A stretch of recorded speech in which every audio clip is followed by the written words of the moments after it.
For my artist review, we are doing Yayoi Kusama, the obsessional artist.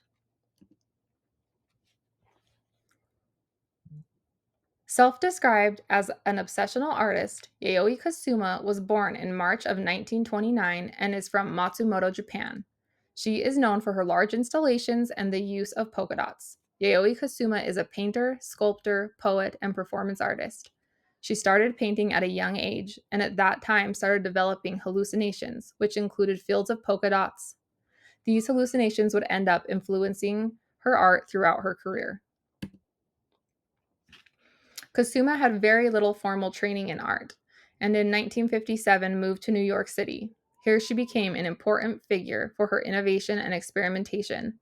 In 1973, Kusama moved back to Japan, and in 1977, she chose to move into a mental institution where she continued to produce art, poetry, and fiction work. Throughout the years, Kusama was given many awards and prizes for her art and has been featured in many museums. She opened her own museum in 2017 in Tokyo near her studio and mental hospital that she lived in. This museum was dedicated entirely to her own artworks.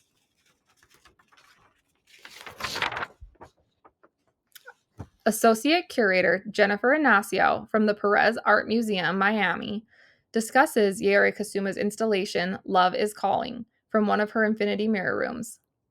This is one of her largest infinity rooms and has the most immersive for the viewers. The room is surrounded by mirrors on the floor, ceiling, and walls, creating an infinity effect.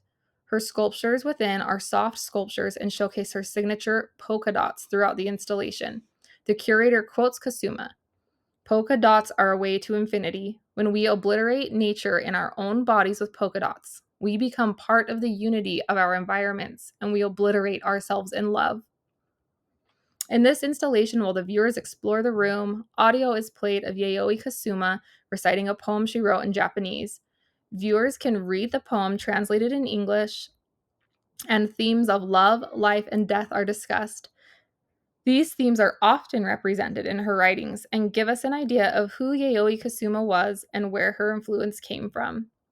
The curator also talks about how beautiful it is that art can educate us on political, social, or historical topics, but can also educate us on ourselves.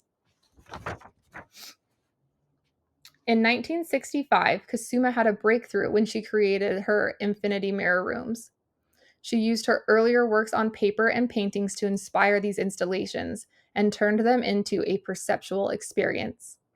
The Highshore Museum has presented 6 of them, but Kusama has created more than 20 distinct rooms throughout her career.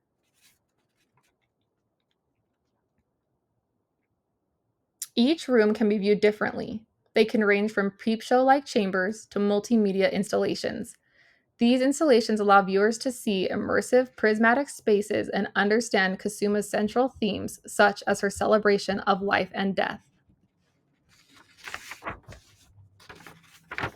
Yayoi Kusama has lived at the mental hospital in Tokyo since 1977.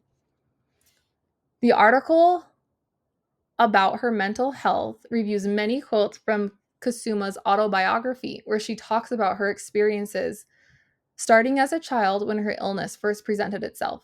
She talks about hearing pumpkins, flowers, and dogs speak to her, and how she was able to see auras, flashes, or glitter around objects.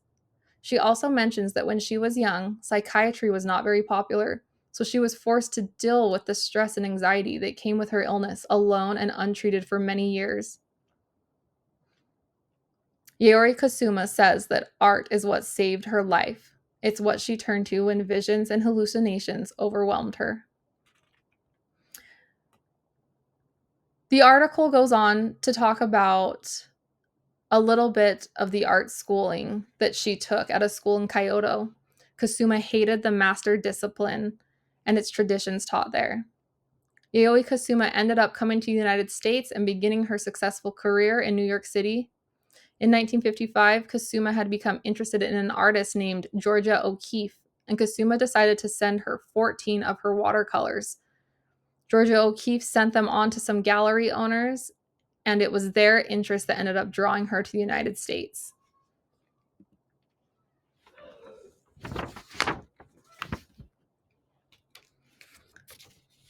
Some of Kasuma's most famous works are The Infinity Mirror Room, Phallus Filled, 1965, and Narcissus Garden, 1966, To Love Forever, 1966, and My Eternal Soul, 2009 to present.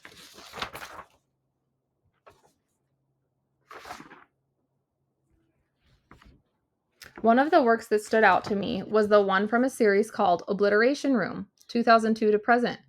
This is an installation piece that starts out as a fully white room with white furniture and invites the viewers to place different colored polka dots on the walls, ceilings, floors, and furniture. The installation involves the viewer in such a way that they are helping create the art.